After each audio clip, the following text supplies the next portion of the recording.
Naomba niwapongeze viongozi wote, kamati ya maandalizi na wananchi wote wa mkoa wa Geita kwa maandalizi bora na ya viwango vya kimataifa ambayo yamefanya maonyesho haya yajulikane si tu ndani ya Tanzania bali nje ya Tanzania na kuwavutia wengi kutoka nje kuja kwa ajili ya kushiriki maonyesho haya. Wataalamu husema moja ya ishara ya mafanikio ya mikutano ni pamoja na ongezeko la washiriki. Katika maonyesho ya mwaka huu, idadi ya washiriki imeongezeka kutoka washiriki 817 mwaka wa jana na kufikia takriban washiriki 939 kwa mwaka huu. Na hili ni ongezeko la 22.41. Hongereni sana watu wa Geita, hongereni sana kamati, na hongereni sana washiriki wote kwa mafanikio haya. Nawapongeza sana kwa kauli mbiu hii inayoakisi uhalisia katika ukuaji wa sekta yetu ya madini.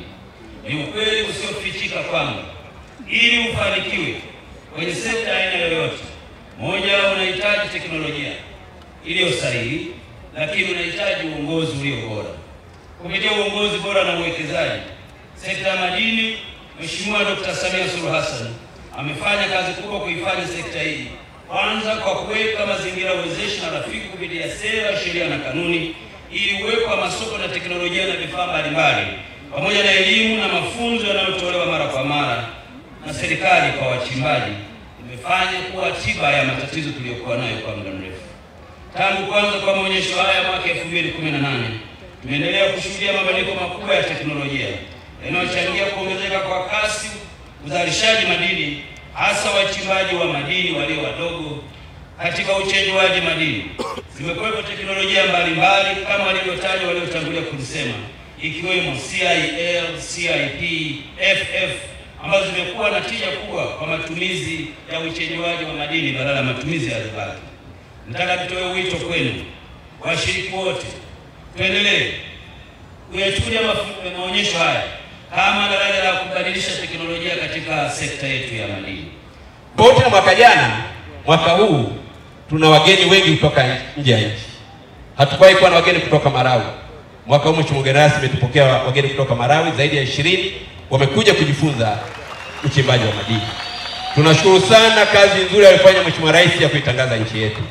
Tofauti na miaka mingine, mwaka huu tumekuwa na maonyesho ya wanyama. Shughuli za utalii zimefanyika hapa. Watu wameona live simba, watu wameona live chui, watu wameona live fisi ambao wakati mwingine wanawaonaga usiku wakiwa wanafukuzana katika shughuli zao za kila siku. Tunawashukuru sana washiriki wetu. Washiriki wetu wamejitokeza kwa wingi, na tunachotaka tuwaahidi, tutaendelea kuboresha mazingira yetu ili uwanja wetu uwe wa kisasa zaidi kuliko viwanja vingi vya maonyesho katika taifa letu la Jamhuri ya Muungano wa Tanzania.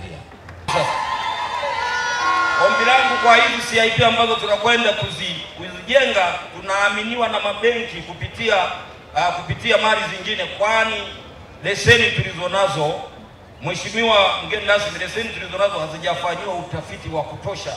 Hakuna taasisi yoyote ya fedha ambayo inaweza ikakupa bila kuwa na ripoti. Na kwa sababu ndugu zetu walezi wetu STAMICO tulienda pale Dar es Salaam kuzindua mitambo zaidi ya 10. Hivyo tunaomba, kwa sababu Geita tunafanya vizuri, tupate angalau mitambo miwili ili hizi CIP tuweze kuzifanyia kazi vizuri. Hivyo tunaomba sana STAMICO waweze kutupatia hata mitambo miwili. Chama cha wachimbaji mkoa wa Geita tutafanya vizuri zaidi. Asante.